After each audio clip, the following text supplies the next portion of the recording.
Welcome everyone to simplified. I hope आप सभी लोग अच्छे होंगे और जमकर अपनी तैयारी कर रहे होंगे। यूपीएससी ईपीएफओ एग्ज़ाम 30 नवंबर 2025 फ़िलहाल तो तभी के लिए ड्यू है और लग रहा है कि शायद उसी दिन होगा। और उसमें ये जो लेबर लॉज का सब्जेक्ट है एक बहुत इंपॉर्टेंट सब्जेक्ट है। पिछली बार से भी काफ़ी सारे क्वेश्चंस इस पर्टिकुलर सब्जेक्ट से आए थे। सो हम इस प्लेलिस्ट में कोशिश करेंगे कि हम जितने भी लेबर लॉज के सारे मेन मेन एक्ट्स हैं उन सबको शॉर्ट में और इस तरीके से कि जितने भी एग्ज़ाम ओरिएंटेड जो फैक्ट्स हैं वो छूटे ना। ये कंप्लीट हम करेंगे इसमें। और शुरुआत हम करने जा रहे हैं फैक्ट्रीज एक्ट 1948 से। ये दो पार्ट्स में आएगा, जिसका पहला पार्ट हम आज करेंगे और दूसरा पार्ट इसके बाद। और इसके बाद हम बाकी सारे फैक्ट्स को भी इसी तरह जितने भी हमारे लेबर लॉज हैं, माइंस और उसके बाद बिल्डिंग एंड कंस्ट्रक्शन, एवरीथिंग, सारे के सारे एक्ट्स को हम इसी तरह से कवर करने वाले हैं। सो आप लोग अपनी कॉपी पेन लेके बैठ जाइए। हम इसको कम्प्लीटली जितने भी इसके इंपॉर्टेंट थिंग्स हैं वो सारे के सारे एक ही वीडियो में इसको कवर करेंगे, ठीक है, इस वीडियो में। शुरुआत करते हैं फैक्ट्रीज एक्ट 1948 इंट्रोडक्शन से। सो ये जो एक्ट है ये वर्कर्स की काफ़ी लंबे टाइम से डिमांड रही थी, बिफोर इंडिपेंडेंस भी। बिकॉज द कंडीशंस जो फैक्ट्री में होती थी, जिस तरीके से मजदूर काम किया करते थे, वो बहुत ही बेकार थी उस टाइम पे, ईस्ट इंडिया कंपनी के टाइम पे भी और उसके बाद भी। ये वर्कर्स की काफ़ी टाइम से ये डिमांड चल रही थी। इसका ऑब्जेक्टिव क्या था कि जो वर्कर्स हैं उनकी हेल्थ, सेफ्टी और उनके वेलफेयर को ध्यान में रखते हुए, ताकि वो एक अच्छे वर्किंग कंडीशंस में काम करे और उनको एक अच्छी, उनको कोई अगर वो किसी हजार्डस इंडस्ट्रीज़ में काम कर रहे हैं तो उनको किसी तरीके की कोई डिजीज़ ना हो, कोई परेशानी ना हो। ये सारी चीज़ों को करने के लिए और इनका उनका एक्सप्लॉयटेशन रोकने के लिए मेनली। और ये इनेक्ट हुआ था 23 सितंबर 1948 को और 1 अप्रैल 1949 को ये लागू हुआ था। और ये ये जो फैक्ट्रीज एक्ट है, इसके जो हमने सारे के सारे जो हमने प्रोविजंस और सेक्शंस और एवरीथिंग जो लिया हुआ है, ये कहीं ना कहीं इंस्पायर्ड है जो हमारे डायरेक्टिव प्रिंसिपल्स में भी और जो फंडामेंटल राइट्स में भी जो लिखा हुआ है, जैसे आर्टिकल 24, आर्टिकल 39, 42 और 48A। आर्टिकल 24 है कि ये एक्सप्लॉयटेशन ऑफ चिल्ड्रंस को रोकता है। लाइक 14 ईयर्स से कम अगर कोई भी बच्चा है तो उसको फैक्ट्रीज, माइंस और हैजार्डस वर्क्स, इस टाइप के इंडस्ट्रीज़ में काम करने से उसको रोकता है, ठीक है। उसके बाद है आर्टिकल 39। उसमें बोला गया कि right to decent livelihood. Like मतलब चाहे वो वर्कर है, चाहे कोई भी है, वो चाहे कितनी ही कैसी उसमें काम क्यों ना कर रहा हो, ये हमारी कोशिश रहनी चाहिए और हमारे ये रहना चाहिए कि वो उसको एक अच्छी लाइवलीहुड प्रोवाइड कर रहे हैं, जहाँ पे वो अपना अच्छे से काम कर रहा है, ठीक ठाक सैलरी में अपने घर लेके जा रहा है, अपने परिवार को बढ़िया तरीके से पाल रहा है। इक्वल रिम्यूनरेशन भी इसमें है, मेल्स और फीमेल्स दोनों अगर वर्कर्स है तो उनके अगर सेम टाइप का वर्क कर रहे हैं तो वहाँ पे उनकी वेजेस में कोई डिफरेंस नहीं होना चाहिए। चाइल्ड एक्सप्लॉयटेशन को रोकता है और वेल्थ कंसंट्रेशन को रिड्यूस करता है, ठीक है। आर्टिकल 39 ये बोलता है। उसके बाद आर्टिकल 42 से भी इंस्पायर्ड है, जहाँ पे बोला गया है कि अगर वो जो फैक्ट्री है जहाँ पे वर्कर अपना दिन भर 10 से 12 घंटे जो वहाँ पे बिताने वाला है, वहाँ पे उसके काम करने की कंडीशंस अच्छी होनी चाहिए। ऐसा नहीं कि हमने बिल्कुल उसको गर्मी में वहाँ पे रख दिया है और उसके पास कोई बेटर बैठने की सुविधा नहीं है और उसको बस हम, है ना, जानवरों की तरफ से काम करवा रहे हैं। तो थोड़ा मतलब ह्यूमन कंडीशंस होनी चाहिए काम करने की। और 48A में बोला गया प्रोटेक्टिंग द इन्वायरमेंट, ठीक है। ये सारी चीज़ें हैं। अब स्कीम ऑफ द एक्ट में हम आएंगे। 120 सेक्शंस प्लस 3 शेड्यूल्स हैं। शेड्यूल 1 है जो हैजार्डस इंडस्ट्रीज़ के बारे में बात करता है, ठीक है। शेड्यूल 2 है जिसमें हमने ये बताया गया है कि परमिशेबल लिमिट क्या रहेंगी। ऐसा तो है नहीं कि अब किसी इंडस्ट्री में कोई भी मतलब केमिकल जो है ना, जो कोई टॉक्सिक केमिकल बनेगा ही नहीं, वो तो बनेगा, लेकिन ये है कि उसकी एक लिमिट है। वो परमिसिबल लिमिट की बात करता है शेड्यूल 2। शेड्यूल 3 बात करता है नोटिफाइबल डिजीजेस की, कि इनके कांटेक्ट में आने से, इस तरह के केमिकल के एक्सपोजर में आने से, है ना, तो जो डिजीजेस हो सकती हैं, वो सारी चीज़ें और उनको कैसे रोका जाए उस चीज़ों के बारे में शेड्यूल 3 बात करता है। अभी सारी सेक्शंस हैं। सेक्शन 1 में इसे बताया गया इसका एक्सटेंट और कमेंसमेंट, है ना। इसे बताया गया पूरे होल ऑफ इंडिया में ये एक्ट जो है वो लागू होता है, इंक्लूडिंग जम्मू एंड कश्मीर, ठीक है। कमेंसमेंट 1 अप्रैल 1949। सेक्शन सेकंड में हम आ जाते हैं डेफिनेशंस में। डेफिनेशंस में इसमें एडल्ट, एडोलसेंट, चाइल्ड और यंग पर्सन्स, आप इसको 4 तरीक़ों से समझ सकते हैं। जो एडल्ट है, any one who is above 18 years, उसको हम एडल्ट बोलेंगे, ठीक है। 18 साल से ऊपर जो भी है। और ओनली एडल्ट्स हैं जो पूरे टाइम काम कर सकते हैं, लाइक फुल आवर्स काम कर सकते हैं, ओवर टाइम, और हैजार्डस मशीन्स में भी काम कर सकते हैं, बट विद प्रिकॉशंस, ओके। उसके बाद एडोलसेंट है। एडोलसेंट होता है 15 to 18, ठीक है। 18 प्लस हो गए एडल्ट्स, 15 to 18 हम बोलते हैं एडोलसेंट्स को, ठीक है। ये भी काम कर सकते हैं but only with fitness certificate, ठीक है। ये फिटनेस सर्टिफिकेट जो है सर्टिफाइड सर्जन जो है वो हम आगे पढ़ेंगे वो प्रोवाइड करता है, और अगर उसके बाद सर्टिफिकेट नहीं होगा तो he will be treated as a child. उसके बाद है चाइल्ड। चाइल्ड है anyone who is less than 15 years of age, ठीक है। उसको हम चाइल्ड की डेफिनेशन में लेंगे एज पर फैक्ट्री एक्ट। और for a child it's absolute, he is absolutely prohibited on working in factories, ठीक है, लेस देन 15 ईयर्स। और इसको आर्टिकल 24 से इसको लिंक किया जा सकता है, वहाँ पे है ना, वहाँ पे बोला गया था प्रोहिबिशन ऑफ चाइल्ड लेबर। उसके बाद यंग पर्सन्स, चाइल्ड और एडोलसेंट, ठीक है। चाइल्ड और एडोलसेंट मिला के जो है यानी 18 ईयर्स तक जो भी है वो यंग पर्सन की उसमें डेफिनेशन में आएगा। कैलेंडर ईयर सेक्शंस आप लोग साथ में देख सकते हैं, मैं उनको रिपीट नहीं कर रहा हूँ, मैं बस इसमें एक्सप्लेन कर रहा हूँ कि इसमें क्या क्या है करके, ठीक है। सो कैलेंडर ईयर जो है वो 12 मंथ्स लाइक 1 जनवरी से शुरू होगा, 12 मंथ्स के उस पीरियड को कैलेंडर ईयर कहेंगे। डे क्या होता है? 24 आवर्स स्टार्टिंग फ्रॉम मिडनाइट, ठीक है, लाइक मिडनाइट से 12 बजे के बाद से 24 आवर्स उसको डे की उसमें आएगा। वीक क्या बोला जाता है? सैटरडे नाइट से, ठीक है, 7 days starting from Saturday midnight, ठीक है ना, लाइक सैटरडे के मिडनाइट से, सैटरडे रात से जो अगले नेक्स्ट 7 डेज हैं वो बोले जाएंगे। तो फर्स्ट डे हम किसको मानेंगे? संडे को। कॉम्पिटेंट पर्सन, चीफ इंस्पेक्टर जिसको रिकॉग्नाइज करता है, ठीक है। Competent person is the one who is recognise by the chief inspector. Chief inspector पूरे कंप्लीट स्टेट के लिए होता है, जो पूरे स्टेट का इंस्पेक्टर होता है उसे चीफ इंस्पेक्टर कहते हैं। और वो जिसको रिकॉग्नाइज करता है, वो अपॉइंट करता है कॉम्पिटेंट पर्सन को, जिसका काम होता है कि वो टेस्ट, एग्जामिनेशंस और फैक्ट्रीज में जाके इंस्पेक्शंस वगैरह करेगा, देखेगा वहाँ पे कंडीशंस कैसी हैं, वर्कर्स कैसे इन्वायरमेंट में और कैसे माहौल में काम कर रहे हैं, ठीक है। उसके बाद हम आते हैं वर्कर्स। वर्कर की डेफिनेशन इसमें काफ़ी वास्ट है, मतलब इसमें कोई डायरेक्टली एम्प्लॉयड है वो भी है, कुछ कॉन्ट्रैक्टर के थ्रू आया है वो भी है, कोई सैलरी के लिए काम कर रहा है फैक्ट्री के अंदर वो भी है, और कोई अगर ऐसे ही काम कर रहा है विदाउट एनी रिम्यूनरेशन, है ना, उसको पैसे नहीं मिल रहे हैं, वो सिर्फ सीखने के लिए गया वहाँ पे और वहाँ पे काम कर रहा है काफ़ी टाइम से, वो भी वर्कर की डेफिनेशन में आएगा, है ना। उसको भी वो सारे बेनिफिट्स दिए जाएंगे जो इस एक्ट के हिसाब से एक वर्कर को मिलने चाहिए। तो इसमें कोई मैटर नहीं करता वो सैलरी के लिए काम कर रहा है नहीं कर रहा, ठीक है।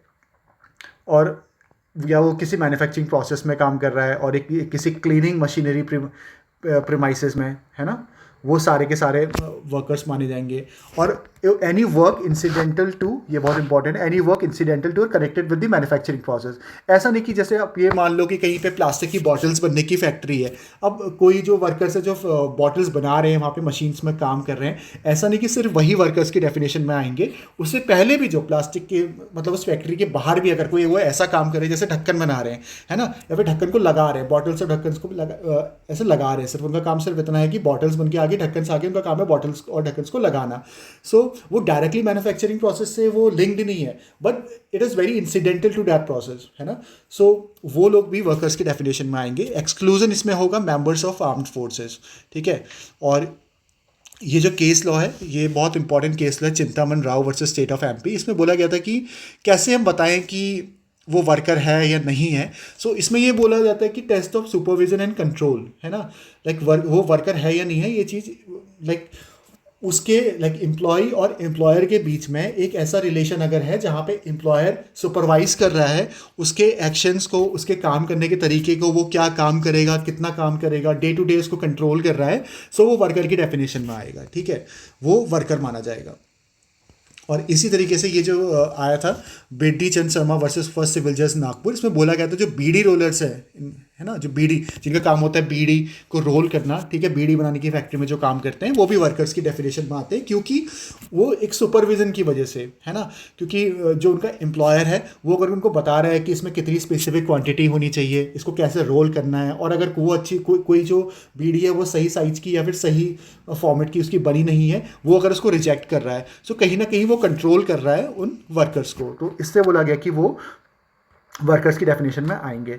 अब इसमें फैक्ट्री की डेफिनेशन में है premises with more than 10 workers with power, ठीक है, 10 से ज़्यादा वर्कर्स अगर पावर के साथ किसी भी ऐसी कंपनी फैक्ट्री में काम कर रहे हैं जहाँ पे विद पावर 10 से ज़्यादा लोग काम कर रहे हैं, ठीक है, या फिर विदाउट पावर 20 से ज़्यादा लोग काम कर रहे हैं, तो वो फैक्ट्री की डेफिनेशन में आएंगे।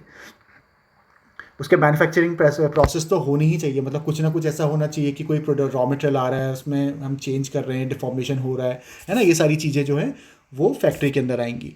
इसमें एक्सक्लूजन से जैसे माइंस हो गया, डिफेंस यूनिट्स हो गई, है ना, और रेल रनिंग शेड्स हो गए, होटल्स, रेस्टोरेंट, ये फैक्ट्री की डेफिनेशन में नहीं आती है। और ये जो केस लॉ था, तो बोला गया था कि जो सॉल्ट मैन्युफैक्चरिंग है, जहाँ पे हम जैसे जो हम समुद्र किनारे जो नमक बनाते हैं, जो नमक बनाने की जो भी फैक्ट्रीज़ हैं वो है ना, वो भी फैक्ट्री की डेफिनेशन में आती हैं। उसके बाद है occupier. Occupier is like the ultimate control, like ultimate controller of the factory, ठीक है, जिसके पास पूरी फैक्ट्री का कंप्लीट कंट्रोल होता है। अगर कंपनी की बात करें तो वो डायरेक्टर होगा। ये मैंडेटरी है कि अगर कंपनी होगी तो उसमें डायरेक्टर ही कोई ना कोई एक डायरेक्टर जो है वही ऑक्यूपायर होगा। कोई गवर्नमेंट अगर है, कोई गवर्नमेंट फैक्ट्री है, या फिर गवर्नमेंट कोई कॉरपोरेशन है, या फिर गवर्नमेंट ओन्ड कुछ ऐसी वो है, तो उसमें गवर्नमेंट ही उसको अपॉइंट करेगी, ठीक है। सो एक पर्सन अपॉइंटेड बाय गवर्नमेंट, वो उसमें ऑक्यूपायर होगा। और ये जो केस लॉ था JK industries limited versus chief inspector of factories, इसमें बोला गया कि only a director not an employ can be occupier, ठीक है, सिर्फ डायरेक्टर होगा। और in case of firm, like ये डायरेक्टर किस केस में होगा, किसी कंपनी के केस में डायरेक्टर ही हो सकता है, उसके अलावा तुम किसी और को ऐसे ऑक्यूपायर नहीं बना सकते। इन केस ऑफ फर्म में पार्टनर होगा, कोई पार्टनरशिप फर्म में, so one of the partner उनमें से ऑक्यूपायर होना ही चाहिए। हैजार्डस प्रोसेस कौन सी है? एनी इंडस्ट्रियल, नाम से ही पता चल रहा है, एनी इंडस्ट्रियल प्रोसेस जहाँ पे कोई ऐसा काम हो रहा है या फिर इस तरीके के केमिकल्स का यूज़ हो रहा है, चाहे रॉ मटेरियल के फॉर्म में हो, चाहे इंटरमीडिएट प्रोसेस के फॉर्म में हो, या फिर जब पूरी प्रोसेस हो जा रही है, फाइनल प्रोडक्ट ये ऐसा निकल रहा है जिसके नज़दीक अगर वर्कर ज़्यादा रह रहे हैं या फिर ज़्यादा उस माहौल में, उस एनवायरनमेंट में काम कर रहे हैं, सो उनकी हेल्थ को खतरा हो सकता है, ठीक है। पहला तो यही, उनकी हेल्थ को, वर्कर्स की हेल्थ को जिसमें नुकसान हो सकता है। दूसरा, वो जो है उसका, चाहे तो वेस्ट मान लो या फिर उसका जो बाय प्रोडक्ट है, वो कहीं ना कहीं इन्वायरमेंट को पॉल्यूट कर सकता है, ठीक है। ये जो एक्ट था हैजार्डस प्रोसेस जो है, ये हमने 1987 की अमेंडमेंट में ऐड किया है, ये ओरिजिनली एक्ट का पार्ट नहीं था। और सबसे इंपॉर्टेंट बात, उस टाइम पे एक बहुत बड़ी ट्रेजेडी हुई थी, भोपाल गैस ट्रेजेडी, तो उसके बाद हम लोगों ने लाइक हमारी गवर्नमेंट काफ़ी ज़्यादा सतर्क हो गई थी इस चीज़ को लेके, तो ये अमेंडमेंट उसके बाद में है, ठीक है। और स्टेट गवर्नमेंट के पास पावर होती है इस फर्स्ट शेड्यूल का अमेंड करने की। फर्स्ट शेड्यूल मतलब, फर्स्ट शेड्यूल में क्या था, हमने पढ़ा था हैजार्डस इंडस्ट्रीज, राइट, ठीक है, हैजार्डस इंडस्ट्रीज। तो वहाँ पे कौन सी इंडस्ट्रीज ऐड होंगी, वहाँ से किसी को हटाना है ना, कुछ चेंजेस करने हैं, तो वो सारी पावर्स स्टेट गवर्नमेंट के पास होती है। मैन्युफैक्चरिंग प्रोसेस क्या है, बहुत ही वाइड डेफिनेशन है मैन्युफैक्चरिंग प्रोसेस की। कोई भी चीज़ अगर हम बना रहे हैं, उसको चेंज कर रहे हैं, रिपेयर कर रहे हैं, फिनिश कर रहे हैं, packing, cleaning, oiling, washing, even if like you know if we are storing something in cold storage, like a bulk of something, so वो भी मैन्युफैक्चरिंग प्रोसेस के इसमें काउंट होता है, ठीक है। A condition of factory, manufacturing process should be conducted.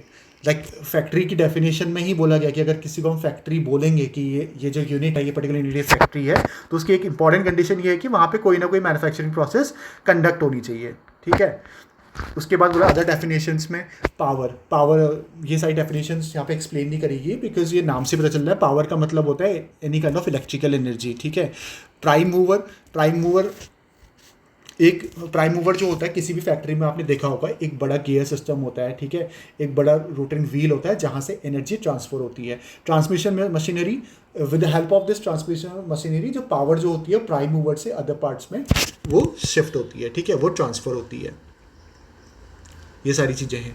Prime mover का main काम जो होता है, वैसे वो पावर जनरेट करता है, ठीक है, लाइक उसमें इंजन, मोटर और ये अप्लाइंसेस लगे होते हैं और वो उससे पावर जनरेट करता है। और ट्रांसमिशन मशीनरी में कौन कौन से पार्ट्स होते हैं, लाइक शाफ्ट, व्हील ड्रम, पुली, सो लाइक कपलिंग, क्लच, ये सारे जो पार्ट्स होते हैं, उससे क्या होता है कि जो प्राइम मूवर से जो पावर होती है वो ट्रांसफ़र होती है अदर अप्लाइंसेस में, ठीक है।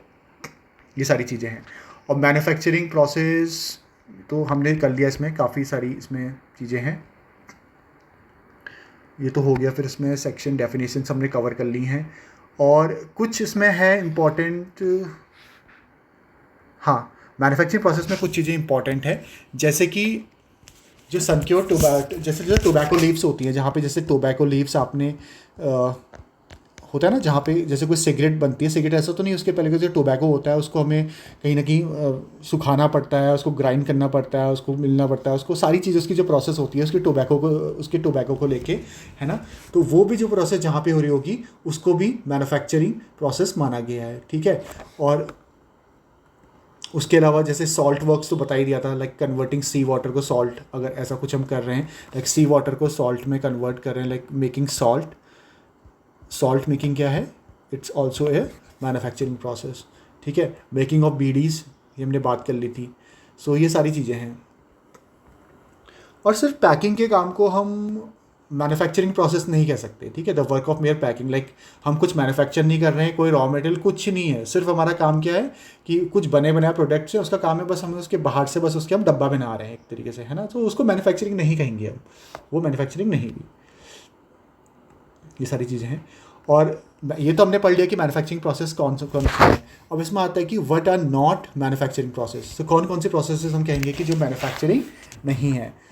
कोई भी चीज़ अगर हम सेल के हिसाब से, लाइक कोई इंडस्ट्री है, कोई टेक्निकल इंस्टीट्यूट है और वो कोई ऐसा प्रोडक्ट बना रहा है जो सेल के हिसाब से नहीं बना रहा है, just for giving any kind of internship to the students, और इस किसी मकसद से बना रहा है, कोई ट्रेनिंग से, कोई इंटर्नशिप से, तो वो नहीं माना जाएगा, ठीक है। वो फैक्ट्री की डेफिनेशन में नहीं आएगी। और कोई रॉ मटेरियल है उसकी हम पैकिंग कर रहे हैं, मतलब मेन जो फैक्ट्री है वहाँ नहीं पहुँचा है वो, उससे पहले ही हम रॉ मटेरियल को खाली पैकिंग कर रहे हैं। सो वो पैकिंग का जो पार्ट होगा वो मैन्युफैक्चरिंग प्रोसेस का पार्ट नहीं है, ठीक है। बिकॉज अब रॉ मटेरियल को पैक करके सिर्फ वहाँ तक भेज रहे हैं, फैक्ट्री तक भेज रहे हैं। और उसी तरीके से जो फिनिश गुड्स अगर बन चुके हैं और वो फैक्ट्री से बाहर कहीं जाके पैक हो रहे हैं, सो वो भी इसका पार्ट नहीं होंगे। ये सारी चीज़ें हैं। सो वर्कर्स की डेफिनेशन होगी, फैक्ट्री वाली हो गई, ठीक है। और एम्प्लॉयड की हमने पढ़ लिया कि मीन एम्प्लॉयड का मतलब क्या है। एम्प्लॉयड का मतलब, ठीक है, कोई वर्कर अगर किसी फैक्ट्री में काम कर रहा है और या नहीं कर रहा है, बिकॉज यही मैटर करता है ना, क्योंकि कल के दिन कोई भी अगर इंसिडेंट होता है, हमें ये जानना है कि इस वर्कर के ऊपर फैक्ट्री एक्ट लागू होता है नहीं होता है, तो सबसे पहले हम ये देखेंगे कि क्या ये एम्प्लॉय की डेफिनेशन में था वहाँ पे। सो उसके लिए वही सुपरविजन एंड कंट्रोल वाली बात हमने जो करी थी, ठीक है, वो सारी चीज़ें इसमें आएंगी।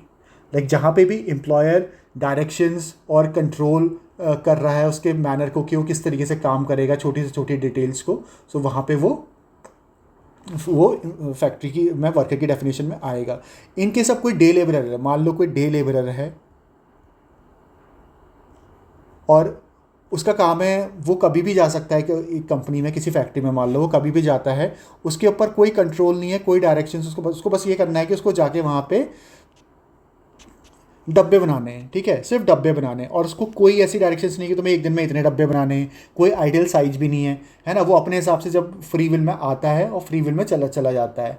सो ऐसे केस में वो इसकी डेफिनेशन में काउंट नहीं होगा। ये है। इसके बाद हम मैन्युफैक्चरिंग प्रोसेस हो गया। अब हम पढ़ेंगे स्टैच्यूटरी एजेंसीज, ठीक है। ये है statutory agencies and there powers for enforcement of the act, ठीक है। सो इसमें क्या कि जो स्टेट गवर्नमेंट है उसके पास मेन रिस्पॉन्सिबिलिटी होती है for the administration of the act and its various provisionally utilising the power vested in them, ठीक है। सो स्टेट गवर्नमेंट ये सारे उनको अपॉइंट करता है और ये जो है वो पूरे एक्ट को लागू करने में और उसको फैक्ट्री और वर्कर्स तक पहुंचाने में मदद करते हैं। Like inspectors state government appoints करता है, सर्टिफाइंग सर्जन्स, वेलफेयर ऑफिसर, किसी भी फैक्ट्री में अगर 500 से ज़्यादा वर्कर्स काम कर रहे हैं तो वहाँ पे एक welfare officer state government appoint करेगी। और सेफ्टी ऑफिसर जब 1000 से ज़्यादा वर्कर्स किसी फैक्ट्री में काम कर रहे हैं, सो स्टेट गवर्नमेंट उसे अपॉइंट करेगी। सेक्शन थ्री है reference to the time of day. So state government define करेगी कि टाइम ऑफ डे, लाइक कोई ऐसी जैसे नॉर्थ ईस्ट के एरियाज़ है ना, सो वहाँ पे की टाइमिंग्स क्या होनी चाहिए, बिकॉज वो हमारे टाइम के हिसाब से उनका जो है वो बहुत वेरिएशन है। अगर हम मेन लैंड से बात कर रहे हैं और नॉर्थ ईस्ट से बात कर रहे हैं तो टाइम में बहुत ज़्यादा वेरिएशन आ जाता है। तो वहाँ पे वो स्टेट गवर्नमेंट के हाथ में है कि वो अपने वहाँ पे फैक्ट्री की टाइमिंग्स को किस हिसाब से चाहिए रखती है। सेक्शन 4 में है power to declare department as separate factories. So state government के हाथ में, हमें ये समझना है कि इस एक्ट में मैक्सिमम चीज़ें जो हैं स्टेट गवर्नमेंट के हाथ में हैं, और जो एक दो चीज़ें हैं जो सेंट्रल गवर्नमेंट के हाथ में है हम उन्हें अलग से याद कर लेंगे, ठीक है। हम सेंट्रल गवर्नमेंट की चीज़ों को अगर याद कर लेंगे सो उसके अलावा जो भी बचेगा वो स्टेट गवर्नमेंट के हाथ में ही है।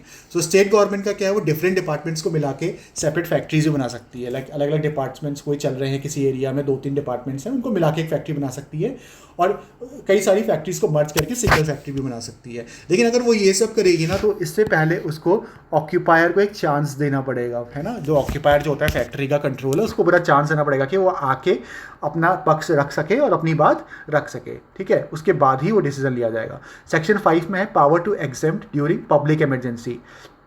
पब्लिक इमरजेंसी लाइक हमें पता है कोई नेशनल इमरजेंसी, अगर देश के ऊपर कोई ऐसा खतरा आ गया, नेशनल इमरजेंसी आ गई, वॉर हो गया, ठीक है, या फिर कोई इंटरनल डिस्टर्बेंस हो गई, सो उसके बाद पूरी इमरजेंसी लग चुकी है, तो ऐसे केस में स्टेट गवर्नमेंट के हाथ में पावर है कि वो एग्जेम्प्ट कर सकती है फैक्ट्री को from provisions of any act. Like इस फैक्ट्री एक्ट में जितने भी वो कानून हैं, जितने भी प्रोविजंस हैं, उनसे स्टेट गवर्नमेंट के हाथ में पावर है कि वो एग्जेम्प्ट कर सकती है, ठीक है, इन केस ऑफ इमरजेंसी। लेकिन सिर्फ एक सेक्शन है जिसको वो एग्जेम्प्ट नहीं कर सकती, ये एमसीक्यू के लिए बहुत इंपॉर्टेंट, सेक्शन 67, बिकॉज वो चाइल्ड लेबर प्रोहिबिशन की बात करता है, ठीक है। सो इन केस ऑफ कितनी ही बड़ी क्यों ना इमरजेंसी आ जाए, हम अपने बच्चों को नहीं कह सकते कि तुम जाके फैक्ट्री में काम करो। सो मैक्सिमम, लेकिन एक बात है, मैक्सिमम एग्जाम्पशन जो होगा वो होगा 3 मंथ्स एट अ टाइम, 3 महीने से ज़्यादा का एग्जाम्पशन हम नहीं दे सकते, उसके बाद फिर हम उसको रिन्यू कर सकते हैं। सेक्शन 6 में आएगा approval, licensing and registration of factories, ठीक है। अब कोई फैक्ट्रीज है, अब ऐसा तो है नहीं कि वो सब पे लागू हो जाएगी, आग बंद करके बस कानून आ गया सब पे लागू होगा। फैक्ट्रीज को कहीं ना कहीं, है ना, उनका रजिस्ट्रेशन करना पड़ेगा एक्सपेक्ट के अंदर। सो स्टेट गवर्नमेंट जो है वो रूल्स को फ्रेम करेगी किस तरीके के, कोई भी submission of plans, prior permission for site construction, like extension, like कोई भी नई फैक्ट्री बन रही है, सेटअप हो रही है, तो उसके लिए उसको पहले रजिस्ट्रेशन करवाना पड़ेगा और लाइसेंस लेना पड़ेगा, ठीक है। और उसके लिए एक रजिस्ट्रेशन फीस होगी, ठीक है, एक रजिस्ट्रेशन फीस होगी। और जब भी कोई फैक्ट्री, लाइक कोई नया सेटअप होने वाला है, फैक्ट्री का जो ऑक्यूपायर है या फिर जो ओनर है वो एप्लीकेशन भेजता है किसके पास, स्टेट गवर्नमेंट के पास। और स्टेट गवर्नमेंट 3 महीने तक कोई डिसीजन नहीं लेती, उसके पास कोई रिस्पॉन्स नहीं आता है। सो अगर ऐसा कुछ हुआ, सो उसको ये माना जाएगा कि परमिशन उसको ग्रांट कर दी गई है। यानी अगर 3 मंथ्स तक कोई रिस्पॉन्स नहीं आया, इसका मतलब है कि परमिशन इज ऑलरेडी ग्रांटेड। और अगर उसे रिफ्यूज़ कर दिया, मान लो उसकी एप्लीकेशन को ठुकरा दिया, सो उसके पास अपील का ऑप्शन है ना। अगर स्टेट गवर्नमेंट ने ठुकराया तो विद इन 30 डेज, लाइक 30 दिन के अंदर वो सेंट्रल गवर्नमेंट के पास अपील कर सकता है, ठीक है, within 30 days of the date of such refusal. उसके बाद सेक्शन 7, नोटिस बाय ऑक्यूपायर, ठीक है। अब ऑक्यूपायर को क्या है कि रिटर्न नोटिस देना पड़ेगा चीफ इंस्पेक्टर को। चीफ इंस्पेक्टर कौन होता है, chief inspector of a state, पूरे स्टेट का मेन इंस्पेक्टर, ठीक है। उसको देना पड़ेगा notice at least 15 days before use of premises as factory. किसी भी फैक्ट्री को, अगर किसी भी प्रीमाइस को, किसी भी एरिया को अगर वो फैक्ट्री के रूप में यूज़ कर रहा है, सो उसको 15 दिन पहले उसको चीफ इंस्पेक्टर को नोटिस देना पड़ेगा, जिसमें वो बताएगा कि कहाँ फैक्ट्री का नाम क्या है, लोकेशन क्या है, अगर वो नई फैक्ट्री सेटअप कर रहा है तो। और उसको अपने ऑक्यूपायर का, ओनर का, मैनेजर का, और ऑक्यूपायर और मैनेजर की एक बड़ी कहानी है कि ऑक्यूपायर मैनेजर को अपॉइंट करेगा, ठीक है। और जब मैनेजर को अपॉइंट करेगा तो विद इन 7 डेज, नीचे लिखा हुआ है न्यू मैनेजर अपॉइंट, तो with in 7 days occupier chief inspector को बताएगा, ठीक है। विद इन 7 डेज वो चीफ इंस्पेक्टर को बताएगा कि ये हमारा मैनेजर है। और इनकेस अगर वहाँ पे कोई मैनेजर अपॉइंट नहीं होता तो ऑक्यूपायर ही मैनेजर माना जाएगा, ठीक है। और एड्रेस फॉर कम्युनिकेशन, कहाँ पे उसका एड्रेस है, मैन्युफैक्चरिंग प्रोसेस क्या वहाँ पे काम हो रहा है, वो सारी चीज़ें बताएगा। इंस्टॉल्ड हॉर्स पावर, कि वहाँ पे कितने हॉर्स पावर की जो वो सारी इंजन है और जो सारी चीज़ें वहाँ पे है ना वो चल रही है। नंबर ऑफ वर्कर्स, लाइकली कितने वर्कर्स हैं, और भी कोई डिटेल्स अगर बताना चाहे तो, ठीक है। If establishment comes under the act first time, अगर पहली बार आ रही है तो 30 दिन के अंदर उसको चीफ इंस्पेक्टर को देना पड़ेगा। कोई फैक्ट्री इस्टेब्लिशमेंट इससे पहले वो फैक्ट्री एक्ट के अंदर नहीं आती थी, या फिर वो नई खुल रही है ना, कोई फैक्ट्री अगर नहीं खुल रही है, सो उसे 30 दिन के अंदर चीफ इंस्पेक्टर को वो देना पड़ेगा। ये जो 15 डेज वाला है, ये है जब ऑक्यूपायर किसी फैक्ट्री में आ रहा है ना, मान लो कि ऑक्यूपायर चेंज हो गया, नया ऑक्यूपायर आ रहा है, या फिर कोई फैक्ट्री को वो पहले जैसे एक्ट के लागू होने से पहले वो चल रही थी, तो किसी भी ऐसे केस में जहाँ पे वो नई फैक्ट्री नहीं, तो 15 डेज का टाइम होगा, ठीक है। उसके बाद कोई भी ऐसी फैक्ट्री जो 180 वर्किंग डेज से कम अगर चल रही है तो उनको 30 दिन पहले देना पड़ेगा। जैसे कोई भी फैक्ट्री है जो साल में 365 डेज होते हैं, 180 वर्किंग डेज के लिए चल रही है, तो उसके बाद वो छुट्टी में है, गैप में है, उसके बाद जब वो अगर उसको दोबारा शुरू कर रही हैं तो उसको 30 दिन का नोटिस देना पड़ेगा। तो हमने समझ गए 30 डेज का नोटिस कब है, जब पहली बार एस्टेब्लिशमेंट खुल रही है। दूसरा, जो 180 वर्किंग डेज से कम अगर चल रही है तो 30 डेज, ठीक है। 15 डेज का कब है, जब ऑक्यूपायर वहाँ पे किसी फैक्ट्री को ऑक्यूपाई कर रहा है या फिर वहाँ पे कंट्रोल कर रहा है। उसका जनरल ड्यूटीज़ क्या है ऑक्यूपायर की, हमें पता है ये पूरी फैक्ट्री का पूरा कंट्रोलर है, सब इसी के हाथ में है। तो मेनली तो उसको health, safety and welfare of workers ध्यान में रखना है, ठीक है। उसकी ड्यूटीज़ क्या है, उसका मकसद होना चाहिए कि जो प्लांट है वो पूरा सेफ है, वहाँ पे जो वर्कर्स काम कर रहे हैं वो सही प्रोसेस के साथ, सही तरीके से के साथ काम कर रहे हैं। जो भी मटेरियल है, जो भी रॉ मटेरियल है, चाहे उसको फिनिश गुड मान लो, उसकी सेफ हैंडलिंग हो रही है, स्टोरेज हो रहा है, ट्रांसपोर्ट सही तरीके से हो रहा है, इंफॉर्मेशन ट्रेनिंग एंड सुपरविजन, कोई नई मशीन आई वहाँ पे और उसके बारे में वर्कर्स को पता ही नहीं है, उनको सीधे ही काम करने पे दे दिया, नहीं, प्रॉपर वहाँ पे सुपरविजन ट्रेनिंग होनी चाहिए। जितनी भी मशीन से कोई नया एम्प्लॉय आया, कोई नया कुछ भी हो, सो प्रॉपर ट्रेनिंग वहाँ पे देनी है। सेफ वर्क प्लेस होना चाहिए, ठीक है। एडिक्वेट इन्वायरमेंट एंड वेलफेयर, तो बीच बीच में वहाँ पे इन्वायरमेंट ऐसा होना चाहिए कि आपस में सब अच्छे से काम कर रहे हैं, है ना। और वेलफेयर स्कीम्स भी आनी चाहिए, लाइक दिवाली में बोनस या फिर इस तरीके के त्योहारों में उनको कुछ स्पेशल गिफ्ट देना। इस तरीके से हमें कुछ ना कुछ इन्वायरमेंट उनके लिए फ्रेंडली बनाना है। और occupier must also prepare a return safety policy, ठीक है। ऑक्यूपायर के पास वहाँ पे जितनी भी मशीन्स हैं और जिस तरीके वहाँ पे काम हो रहा है उनके बारे में सेफ्टी पॉलिसी रिटर्न में होनी चाहिए, और वो कहीं ना कहीं लगी भी होनी चाहिए दीवारों पे, ठीक है। कि किस लाइक हर मशीन के आगे कि इसको कैसे यूज़ करना है, क्या नहीं करना है, बंद करने का वो कहाँ पे है, इमरजेंसी अगर इसको क्लोजर करना है तो उसका कहाँ पे है, तो सारी चीज़ें वहाँ पे लिखी होनी चाहिए। 7B में है, सेक्शन 7B है, duties of manufacturers, designers, importers और सप्लायर्स। सो इसमें बोला गया है कि ऊपर में तो जैसे 7A में तो हमने पढ़ा है कि ऑक्यूपायर्स की ड्यूटीज़ क्या है। अब इसमें हम पढ़ लें कि मैन्युफैक्चरर की ड्यूटी क्या है, ठीक है। मैन्युफैक्चरर का काम ये है, मैन्युफैक्चरर का भी एग्जैक्टली उसी तरह का काम है कि अगर लाइक कोई भी मतलब वहाँ पे काम हो रहा है या फिर कुछ भी नया प्रोडक्ट अगर बन रहा है तो manufacturer must carry out research to minimise risk, ठीक है। ऐसा नहीं कि कोई भी उसको नया आर्टिकल बनाना है और कोई नई चीज़ उसको मार्केट में लेके आनी है और उसने बिना उसकी रिसर्च किए हुए सीधे उनको बोल दिया कि आप इसको ऐसे बनाओ, है ना। सो वो नहीं होना चाहिए। मैन्युफैक्चरर को पूरी रिसर्च करनी पड़ेगी कि इसमें मशीन में कितने टेम्परेचर में इसको रखना है, कितने घंटे चलाना है, इसकी प्रॉपर सर्विसिंग कैसे करनी है, वो सारी चीज़ें उसको पता होनी चाहिए। यानी safe, properly tested and carry adequate instructions। और यहाँ पे आर्टिकल्स लाइक अगर कोई इम्पोर्टर है, जैसे बाहर से कोई इम्पोर्टर है, ठीक है, कोई यहाँ की वो मशीन नहीं है, कोई फैक्ट्री में कोई मशीन आनी है और वो उसने बाहर दूसरे देश से दूसरी कंट्री से इंपोर्ट करी है। सो इम्पोर्टर की रिस्पॉन्सिबिलिटी ये बनती है, यहाँ पे इम्पोर्टर के ऊपर रिस्पॉन्सिबिलिटी दी है कि वो इंश्योर करेगा कि जो फॉरेन प्रोडक्ट है वो इंडियन जो स्टैंडर्ड्स है क्वालिटी के उसको मैच करता है, ठीक है। उसके बाद सेक्शन 8 में हम इंस्पेक्टर्स, जो स्टेट गवर्नमेंट है वो अपॉइंट करते हैं inspectors, chief inspectors, additional deputy inspectors. और एवरी डिस्ट्रिक्ट मजिस्ट्रेट में एक इंस्पेक्टर होगा, ठीक है। एवरी डिस्ट्रिक्ट मजिस्ट्रेट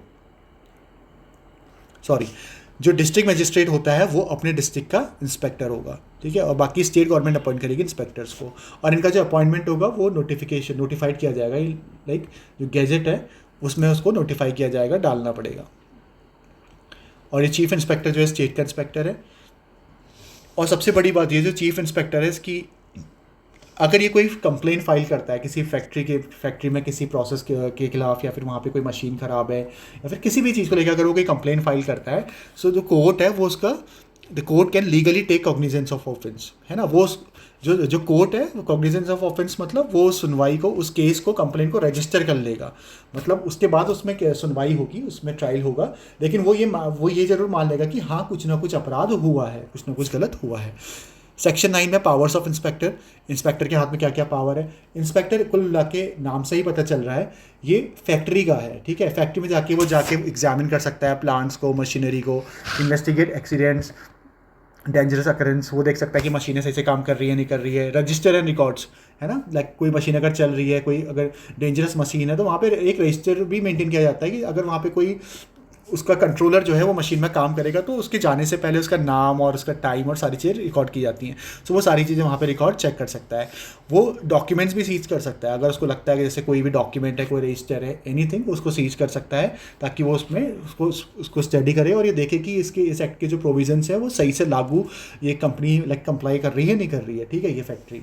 और फोटोग्राफ्स भी ले सकता है, बहुत इंपॉर्टेंट इस फैक्ट के अंदर कि फैक्ट्री एक्ट 1948 के अंदर इंस्पेक्टर के हाथ में पावर भी होती है कि वो फोटोग्राफ्स भी ले सकता है, ठीक है।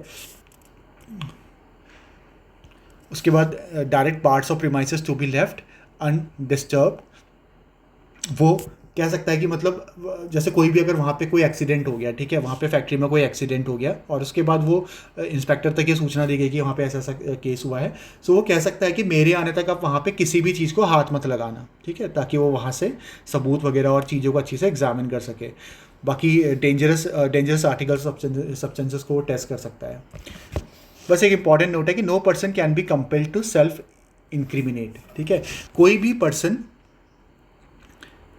को तुम फोर्स नहीं कर सकते कि तुम अपने ही खिलाफ कुछ वहाँ पे बोलो। लाइक कोई भी वर्कर वहाँ पे है, किसी वर्कर से अगर मान लो वर्कर से कुछ हुआ है, कुछ गलती हुई है ना, और ऑक्यूपायर जो है कह रहा है कि इसकी गलती की वजह से, इस वर्कर की गलती की वजह से ये सब हुआ।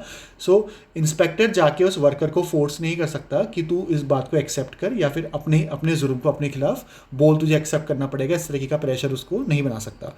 सेक्शन 10 है सर्टिफाइंग सर्जन्स। ये हमने पढ़ा था, स्टेट गवर्नमेंट अपॉइंट करते हैं क्वालिफाइड मेडिकल प्रैक्टिशनर्स। ठीक है, ये कौन होते हैं? क्वालिफाइड मेडिकल प्रैक्टिशनर्स होते हैं, स्टेट गवर्नमेंट अपॉइंट करते हैं। इनकी ड्यूटीज़ क्या होती है? ये यंग पर्सन यानी 18 साल से कम वाले, उनको फैक्ट्री में काम अगर करना है तो फिटनेस सर्टिफिकेट की जरूरत होती है। सो ये जो सेक्शन 10 के अंदर सर्टिफाइंग सर्जन्स होते हैं, ये इनको फिटनेस सर्टिफिकेट प्रोवाइड करते हैं। और ये examine workers in dangerous processes. ठीक है, medical supervision where illness may be due to manufacturing process. है ना, समझ में ही आ रहा है कि कोई भी किसी मैन्युफैक्चरिंग प्रोसेस में अगर कोई वर्कर बीमार हो गया और ये बात तय होती है कि इसकी जो बीमारी है इसका कहीं ना कहीं लेना देना है जिस फैक्ट्री में ये काम कर रहा था, सो ऐसे केस में जो सर्टिफाइंग सर्जन है वो वहाँ पे आके टेस्ट और चेक कर सकता है कि ये बात कितनी सच है। बस ये है कि जो सर्टिफाइंग सर्जन है ना, इसकी बहुत इंपॉर्टेंट कंडीशन ये है कि इसका फैक्ट्री में कोई डायरेक्ट इनडायरेक्ट इंटरेस्ट नहीं हो सकता। ऐसा नहीं कि उसमें उसके कुछ शेयर्स हैं, उसकी पार्टनरशिप है, या फिर वो खुद ही ऑक्यूपायर है, ऐसा नहीं हो सकता। Certifying surgeon must be independent. ठीक है, वो इंडिपेंडेंट होना चाहिए फैक्ट्री के रिस्पेक्ट में।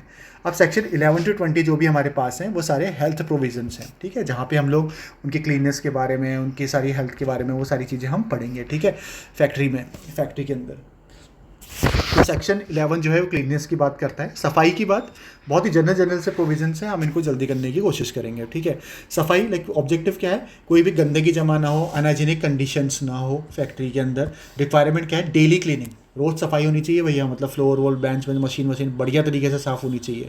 वीकली क्लीनिंग भी होनी चाहिए, ऐसा नहीं है रोज़ साफ़ कर दिया बस पानी से पोछा मार दिया। वीकली क्लीनिंग भी होनी चाहिए, यानी डिसइंफेक्टेंट से, यानी हफ्ते में एक दिन फिनाइल का पोछा लगाना जरूरी है। Drainage where floors become wet, proper drainage. हाँ यार, अब अंदर ऐसा नहीं कि ऊपर से बारिश से पक रही है नीचे वो, ये तो नहीं होना चाहिए। या फिर वहाँ पे कोई मशीन है जो पानी छोड़ लिया, फर्श में पूरा पानी पड़ा हुआ है, कोई ड्रेनेज ही नहीं है, ये नहीं। वॉल, सीलिंग, पैसेज और स्टेयरकेसेस। अब इसमें कुछ ये ईयर्स हैं, लाइक अगर हमें जो दीवारें हैं, जो छत हैं, जो रास्ते हैं, जो स्टेयरकेस हैं, सबको पेंट करना है। ठीक है, अब अगर वॉशेबल पेंट है, फैक्ट्री का मतलब सिस्टम ऐसा है वहाँ का, वो बनी ऐसी है कि वहाँ पे वॉशेबल पेंट हो सकता है, तो हर 3 साल में करना है। ठीक है, repainted every 3 years, washed every 6 months।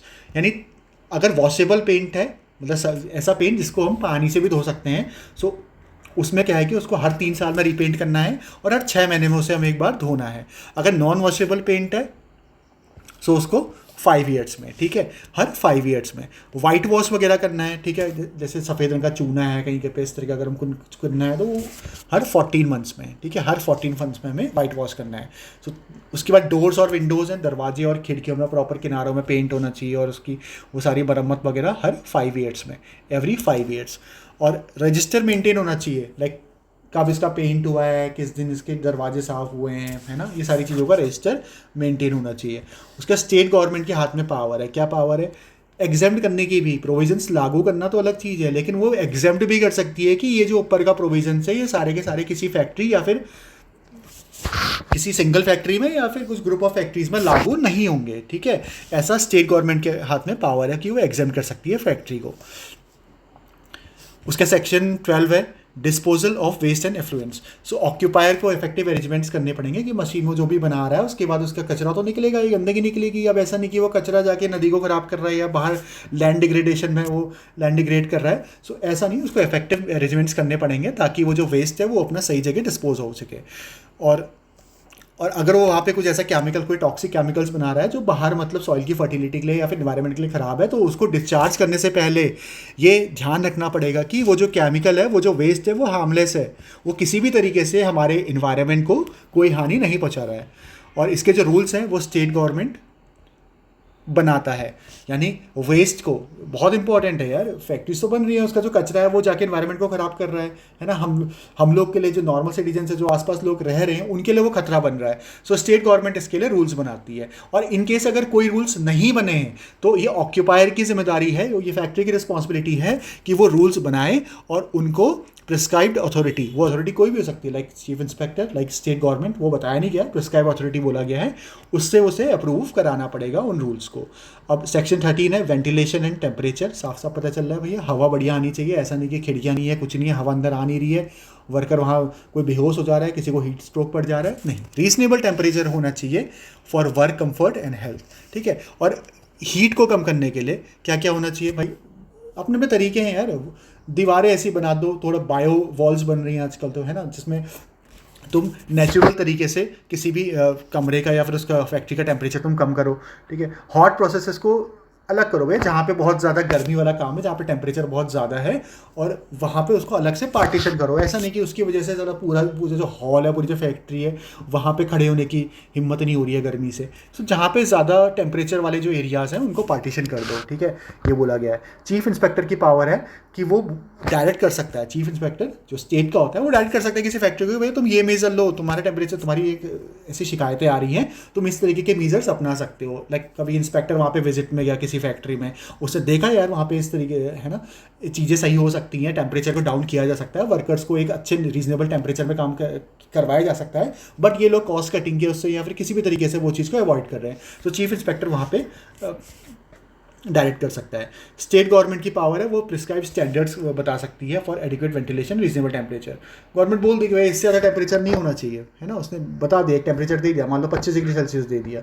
सो ये फिर उसके बाद उनकी रिस्पॉन्सिबिलिटी कि उनको कंप्लाई करना है उन प्रोविजंस के साथ। अब आता है सेक्शन 14 जो है डस्ट एंड फ्यूम।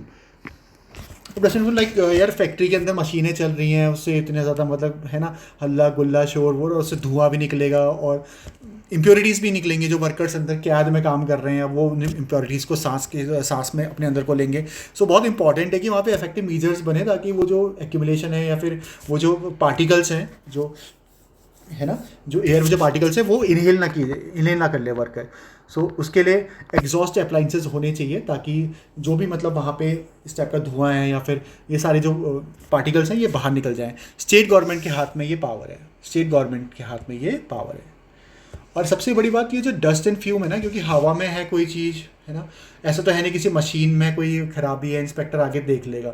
अब इंस्पेक्टर कोई इतना जनरिक इंस्पेक्टर तो होगा नहीं कि वो हवा के सैंपल्स को ले जा लेगा और ये पता कर लेगा कि भाई इसमें कितना ज़्यादा पॉल्यूशन है या फिर कितनी ज़्यादा हार्मफुल है ना। तो उसके लिए एक्चुअल इंजरी की एविडेंस की ज़रूरत नहीं है। अगर डस्ट एंड फ्यूम ज़्यादा है वहाँ के टेम्परेचर में, वहाँ पॉल्यूशन ज़्यादा है वहाँ की एयर में उस फैक्ट्री के अंदर, so evidence of actual injury to health is not necessary. ऐसा नहीं है कि किसी वर्कर की तबीयत ख़राब हो गई उस इम्प्योरिटीज़ की वजह से, उसके बाद हम ये मान रहे हैं कि हाँ यार यहाँ तो हवा बहुत गंदी थी, ऐसा नहीं है ना। उसका सेक्शन 15 में आर्टिफिशियल ह्यूमिडिफिकेशन, यहाँ पे बोला गया है कि जैसे जो टेक्सटाइल फैक्ट्रीज होती है वहाँ पे आर्टिफिशियल ह्यूमिडिफिकेशन की ज़रूरत होती है। जैसे जो कूलर है, कूलर चलाते हैं हम लोग, तो कूलर क्या करता है, पीछे से पानी लेता है, हवा में डालता है, एयर की ह्यूमिडिटी को बढ़ाता है ना, यही होता है। सो टेक्सटाइल इंडस्ट्री जो होती है वहाँ पर हम लोग इस तरीके के आर्टिफिशियली हम एयर की ह्यूमिडिटी को इंक्रीज़ करते हैं, वो फैक्ट्री की डिमांड होती है वहाँ पे, ठीक है। सो ये है कि स्टेट गवर्नमेंट के हाथ में है कि वो इसको रेगुलेट करेगी भैया। ऐसा नहीं कि तुम इतना ह्यूमिडिटी बढ़ा दे रहे हो कि जो वर्कर वहाँ काम कर रहा है वो पसीने से तर हो चुका है, उसके कपड़े पूरे भीग चुके हैं, ये नहीं, एक पर्टिकुलर लेवल होना चाहिए, ठीक है। और जो वाटर हम यूज़ कर रहे हैं, ऐसा नहीं कि तुम बाहर से सीवेज का पानी उसमें डाल दे रहे हो, है ना, उसके बाद उसको अंदर चला रहा है, तो क्या हो गया, किसी को पीना थोड़ी ना है, हवा में तो जाना है, ऐसा नहीं भैया। पानी पीने का पानी होना चाहिए, ठीक है। उसके बाद ओवर क्राउडिंग, भाई फैक्ट्री में ओवर क्राउडिंग नहीं होनी चाहिए। ऐसा नहीं कि साला 10 लोग के खड़े होने की जगह है तुमने 20 लोग खड़ा कर दिए। इसमें 14.2 क्यूबिक मीटर्स पर वर्कर बोला गया है। इस एक्ट के बनने के बाद अगर कोई फैक्ट्री बनती है तो एटलीस्ट 14.2 क्यूबिक मीटर का एरिया पर वर्कर के पास होना चाहिए। और अगर एग्जिस्टिंग फैक्ट्री है ना, इससे पहले, इस एक्ट के लागू होने से पहले की कोई फैक्ट्री है तो 9.9 क्यूबिक मीटर पर वर्कर का होना चाहिए। और स्पेस अब 4.2 मीटर्स हाइट नॉट काउंटेड, यानी अब पूरा बड़ा सा हॉल है, उसमें कुछ स्पेस जो है लाइक 4.2 मीटर की हाइट से ऊपर के बड़े बड़े स्लैब्स लगे गए, तो उस एरिया को काउंट नहीं किया जाएगा। इंस्पेक्टर के हाथ में पावर है, चीफ इंस्पेक्टर के हाथ में, कि वो एग्जेम्प्ट भी कर सकता है इन प्रोविजंस को, है ना, उसके हाथ में पावर है। और वो रिडक्शन नंबर ऑफ वर्कर्स और स्ट्रक्चरल चेंजेस, ये सारी चीज़ें, किसी फैक्ट्री में सिर्फ इतने ही वर्कर्स इतने काम होने चाहिए एक टाइम पे, इतने मतलब फैक्ट्री के अंदर, है ना, इस हॉल के अंदर एरिया देख के वो सारी चीज़ों के हिसाब से वो फैसले ले सकता है। लाइटिंग्स, सेक्शन 17 बोलता है कि प्रॉपर लाइटिंग्स होनी चाहिए, है ना, और Windows and Skylight should be cleaned. ऐसा नहीं कि लाइटिंग्स खिड़कियाँ तो हैं बढ़िया कांच आँच की है, लेकिन साला सफाई नहीं हो रही, कांच ही इतना गंदा है कि बाहर से कोई लाइट ही अंदर नहीं आ रही, वो सारी चीज़ें हैं। प्रिवेंशन ऑफ ग्लेयर और रिफ्लेक्शन, कोई मशीन में काम कर रहा है, ऊपर से सूरज, फैक्ट्री का सेटअप ही ऐसा बना है कि सूरज जब ऊपर को जाता है तो उसकी रेस सीधे आंखों में आ रही है, और वो उतनी किसी डेंजरस मशीन के बगल में खड़े होकर कोई वर्कर काम कर रहा है और आंखों में रोशनी आ रही है, तो ये सारी चीज़ें नहीं होनी चाहिए। इंस्पेक्टर के हाथ में पावर है, वो डायरेक्ट स्पेशल लाइटिंग अरेंजमेंट्स वो बोल सकता है किसी फैक्ट्री को कि तुम इस तरीके से अपनी लाइटिंग्स को सही करो, और स्टेट गवर्नमेंट प्रिस्क्राइब कर सकता है इस सेंस में रूल्स एंड रेगुलेशन। सेक्शन 18 है ड्रिंकिंग वाटर। यार साफ सी बात है भैया, अगर किसी फैक्ट्री में वर्कर काम कर रहे हैं, ऊँट तो है नहीं कि पानी नहीं पियेंगे, है ना, तो पानी की रिस्पॉन्सिबिलिटी, पानी की जिम्मेदारी तो तुम्हें देनी रखनी ही पड़ेगी। हर 50 वर्कर्स पे 1 पॉइंट होना चाहिए पानी का, ठीक है, क्लियरली लिखा होना चाहिए ड्रिंकिंग वाटर। और यूरिनल्स, लेटरिंग्स, वॉशिंग प्लेस, बाथरूम से और इस जगह से नज़दीक नहीं होना चाहिए, ठीक है, ऐसा नहीं कि आसपास ही रख दिया तुमने, कम से कम 6 मीटर की डिस्टेंस, कम से कम 6 मीटर की डिस्टेंस होनी चाहिए वॉशरूम, लेटरिंग और इस वाले एरिया से, ठीक है। In factories with more than 250 workers, arrangement for cool drinking water required. यार ये तो भाई 10 भी हो तो फिर भी करना ही चाहिए वैसे तो, पर ठीक है, 250 वर्कर्स से ज़्यादा अगर किसी फैक्ट्री में काम कर रहे हैं तो गर्मियों के टाइम पर उनको ठंडा पानी पिला दो यार। अब आगे लेटरिंग्स and urinal, state government prescribe करेगा यार, इसमें भी बताए हद हो गई, इतनी छोटी छोटी चीज़ों के लिए भी गवर्नमेंट को बताना पड़ रहा है कि इतने होने चाहिए भाई, कितने होने चाहिए तुम्हारे, कितनी लेटरिंग्स होनी चाहिए, कितने यूरिनल्स होनी चाहिए, ये स्टेट गवर्नमेंट तुम्हें बताएगा किसी भी फैक्ट्री को। सैनिटरी कंडीशंस अच्छी होनी चाहिए, फ्लश वगैरह बढ़िया होना चाहिए, रोड सफाई होनी चाहिए, क्या है ये तो नॉर्मल सी बात है, और हर 7 दिन में एक बार डिसइंफेक्टेंट से साफ होना चाहिए, ठीक है, फिनाइल से। और स्टेट गवर्नमेंट रूल्स बनाएगा for construction, maintenance and cleanness. और 250 से वर्कर से ज़्यादा अगर हैं तो पानी भाई ठंडा पानी पिलाना पड़ेगा, 250 से ज़्यादा हैं तो ठंडा पानी पिलाना पड़ेगा। और स्टेट गवर्नमेंट बता सकती है कि तुम्हारे लेटरिंग्स एंड यूरिनल्स इस तरीके के नहीं है, इसको प्रॉपर इस तरीके का बनाओ, एक डिज़ाइन दे सकती है। अब आगे स्पिटुन्स यानी लाइक थूकदान, कन्वीनियंट प्लेसेस में होने चाहिए, है ही, पान गुटखा खाने वाले हमारे देश में तो पता ही है हम लोग, है ना, सो उनके लिए होना ही चाहिए भाई, ऐसा नहीं कि दीवारों पे थूक रहे हैं, वहाँ हर 14 महीने में वाइट वॉश करने की बात चल रही है और यहाँ हर 6 महीने में दीवारें गंदी हो जा रही है। So cleaning must be done regularly. 5 रुपये का फाइन है, बताओ, 10 रुपये का तो रजनीगंधा ही आ रहा है। और state government rule making power can prescribe type, location and maintenance, ठीक है, स्टेट गवर्नमेंट इसमें पूरी वो करेगी। अब आ गए सेफ्टी प्रोविजंस। सेक्शन 21 है इसमें, फेंसिंग ऑफ मशीनरी, कोई भी मशीनरी है तो उसके चारों ओर से एक तरीके की बाउंड्री होनी चाहिए, फेंस लगी होनी चाहिए। So all dangerous parts of machinery must be fenced and kept securely guarded, ठीक है, लाइक प्राइम मूवर है, फ्लाई व्हील है, तो सारे के सारे मतलब प्रॉपर्ली फेंस्ड होने चाहिए। सेफ गार्ड्स रखने पड़ेंगे ताकि वो मशीनरी जब यूज़ में है तो किसी वर्कर को कोई खतरा ना हो, और कोई भी worker, no worker should operate dangerous machinery unless fencing is provided, simple. और स्टेट गवर्नमेंट अदर प्रिकॉशंस भी प्रिस्क्राइब कर सकते हैं कि इसके अलावा तुम ये सब भी फॉलो करो। सेक्शन 22 में वर्क ऑन और नियर मशीनरी इन मोशन, कोई भी मशीन अगर चल रही है, वो अपने मोशन में है, काम कर रही है ना, वो अपना रॉ मटेरियल को फाइनल प्रोडक्ट में कन्वर्ट करने पर अपनी लगी हुई है, सो वहाँ पे उसके आसपास अगर जो खड़ा होगा या फिर उसको चेक करेगा कि सही से चलनी चल रही है, वो specialised trained adult male worker है। यहाँ पे ध्यान देने वाली बात यह है कि only adult, women are not allowed, ठीक है। और tools implement must be approved by chief inspector, जिन टूल्स को वो यूज़ करेगा, है ना, उसको चेक करने के लिए मशीन को, और उसके आसपास अगर वो काम कर रहा है तो किन किन उस मशीन के जो रिक्वायर्ड टूल्स हैं वो सब चीफ इंस्पेक्टर अप्रूव करेगा। और workers must where tight fitting clothing, यार ऐसे लूज़ वगैरह कपड़े हैं, मशीन में फंस गया, वो सब चीज़ें नहीं होनी चाहिए, टाइट कपड़े पहन के आना है।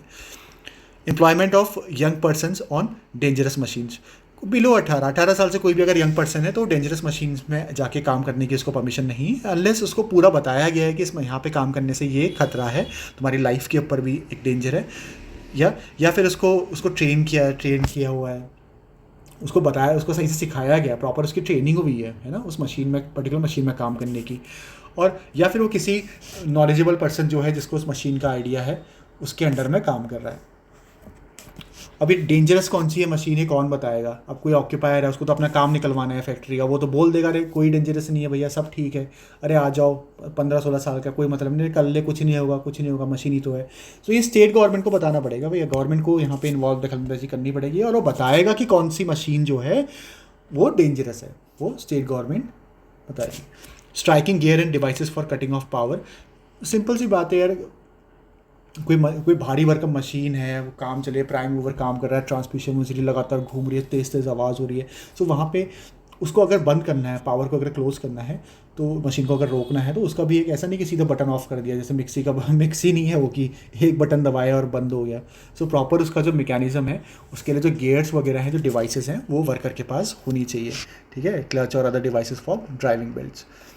सेल्फ एक्टिंग मशीन्स, कुछ मशीन्स ऐसी होती हैं जो अपने आप में ही चल रही होती हैं, है ना, वो अपने आप ही वो काम कर रही होती है, लाइक ऑटोमेटिक लूम्स जो होते हैं, है ना, कोई चेन टाइप की है, वो लगातार इधर से उधर घूम रही है, वो हो रही है, इस तरीके की जो मशीन्स होती हैं।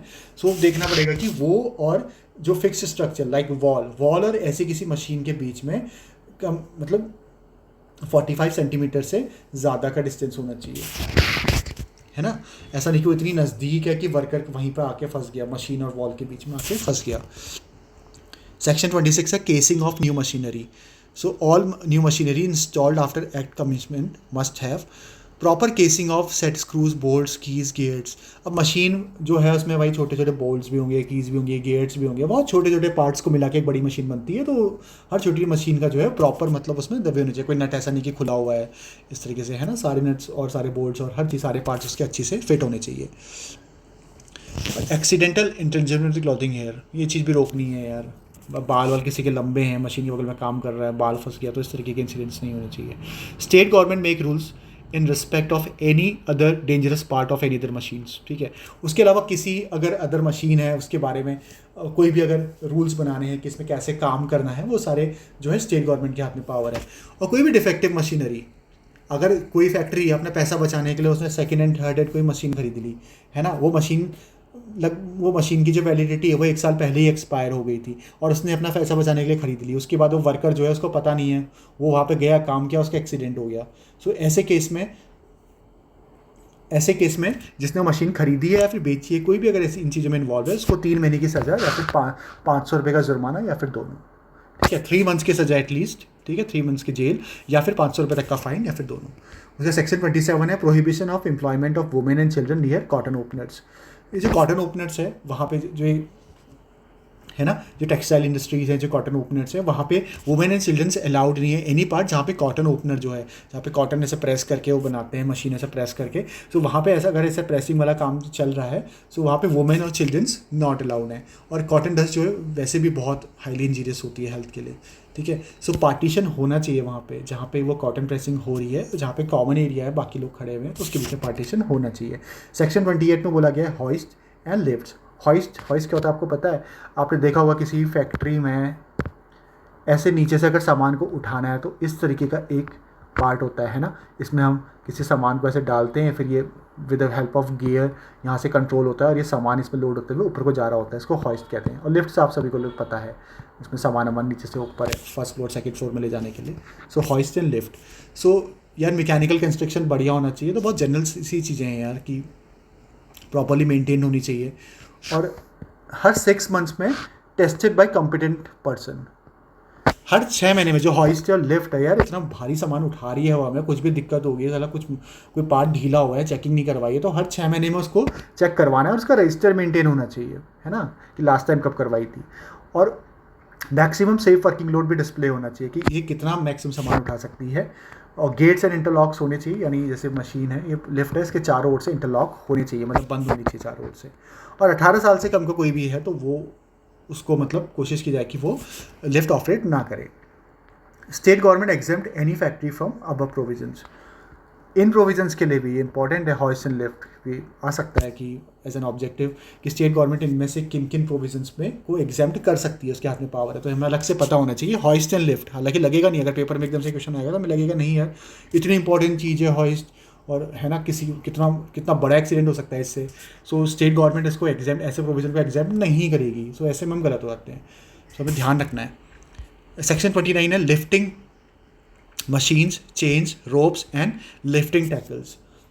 जो भी हॉइसन लिफ्ट है, उसके अलावा हॉइसन लिफ्ट के अलावा जो मशीन्स हैं, चेन्स हैं, रोप्स हैं, है ना, जिसकी मदद से हम सामान को या फिर रॉ मटेरियल या फिर फिनिश गुड, इंटरमीडिएट प्रोडक्ट, किसी भी गुड्स को हम एक जगह से दूसरी जगह ले जा रहे हैं, है ना, वो सारी जो मैकेनिज्म है पूरा, वो सर्टिफाइड और होना चाहिए हर 12 मंथ्स में।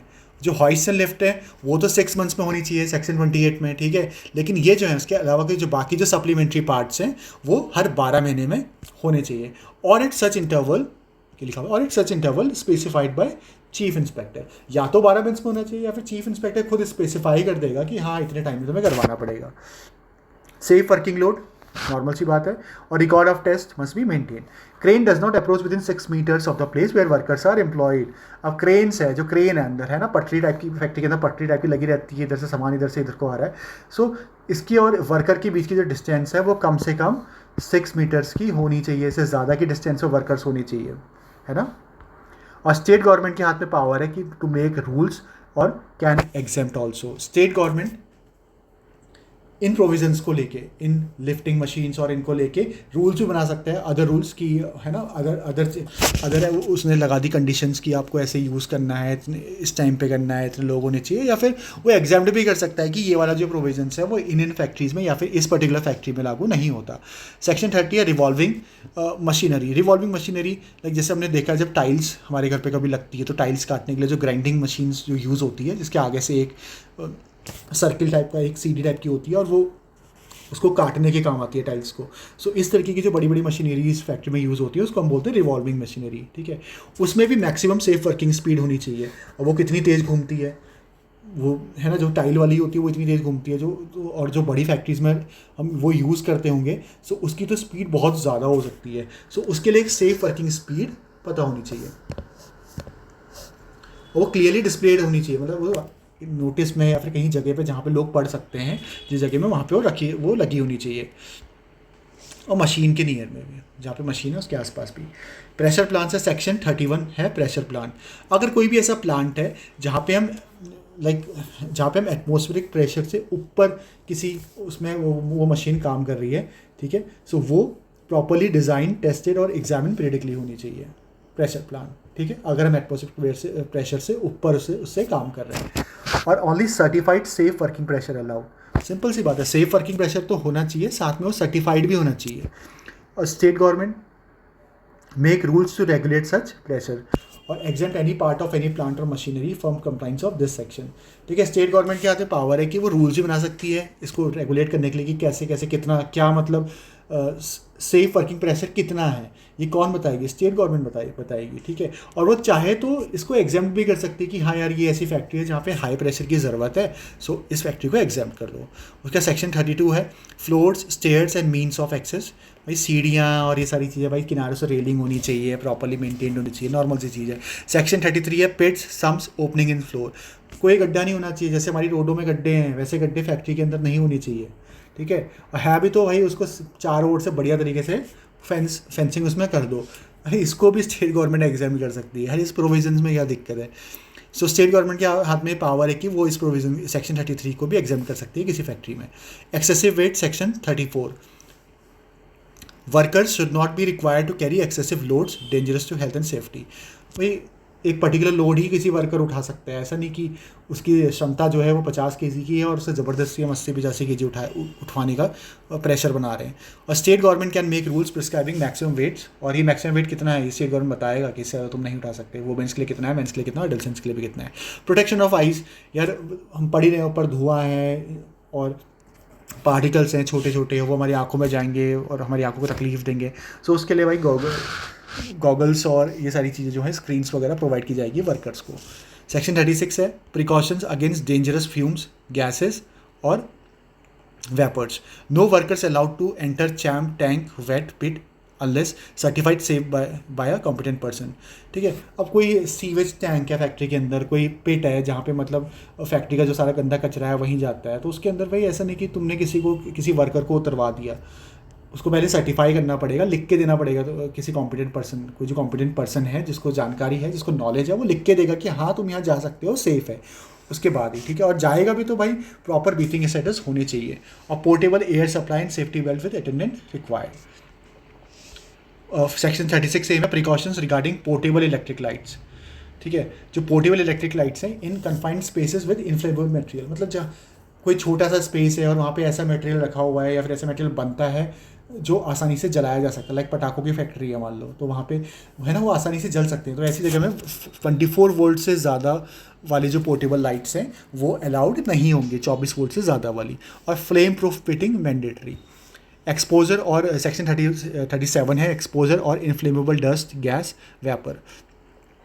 सो प्रिकॉशंस रखने पड़ेंगे कि भाई एकदम से एक्सप्लोजन ना हो जाए, लाइक पटाखों के फैक्ट्री का एग्जांपल दिया था, तो वहाँ पे देखना पड़ेगा कि कोई माचिस वाचिस ना हो, आग लगने का खतरा ना हो, कोई सिलेंडर वगैरह ना रखा हो अंदर, और इफेक्टिव इनक्लेजर्स होना चाहिए, एग्जॉस्ट सिस्टम होना चाहिए, ठीक है।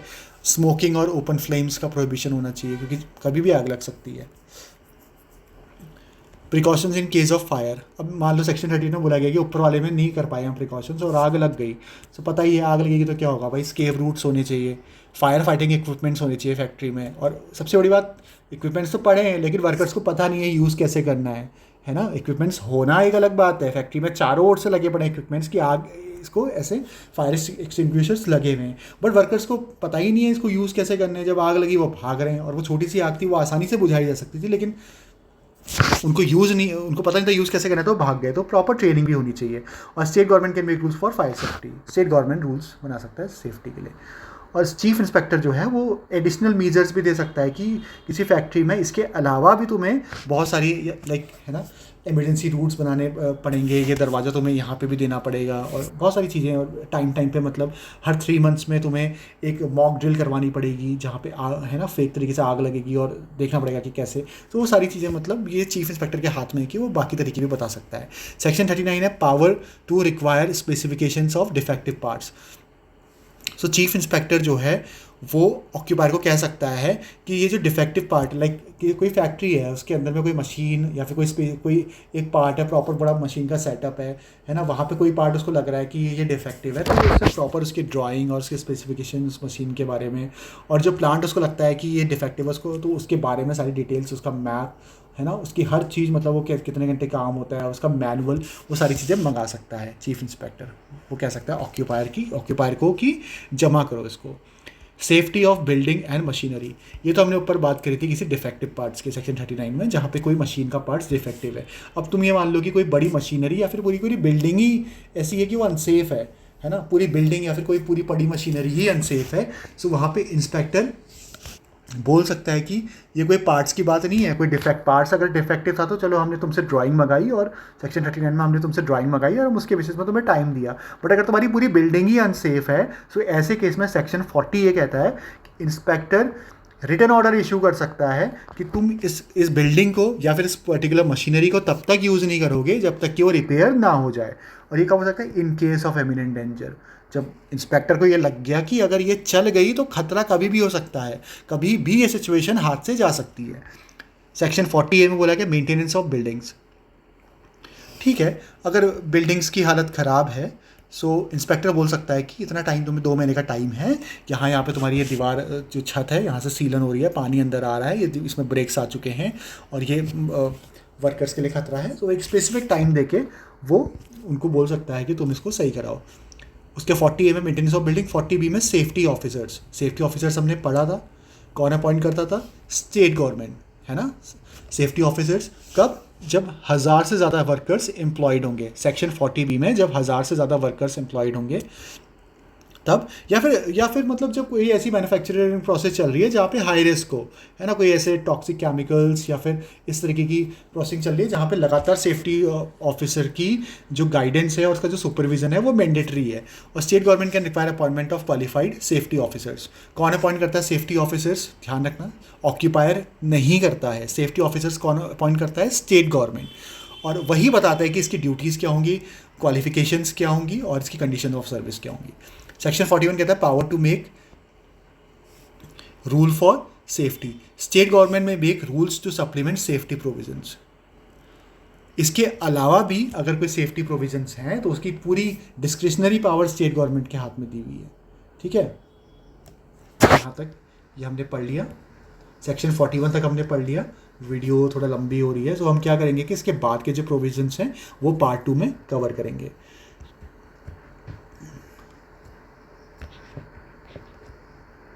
ऑलराइट, सो मैं एक्सपेक्ट करता हूँ कि आप सब लोग इन्हीं सारे प्रोविजंस को जो मैंने पढ़ाया सेक्शंस, इनको आराम से रिवाइज करेंगे बिकॉज वो बहुत इंपॉर्टेंट है।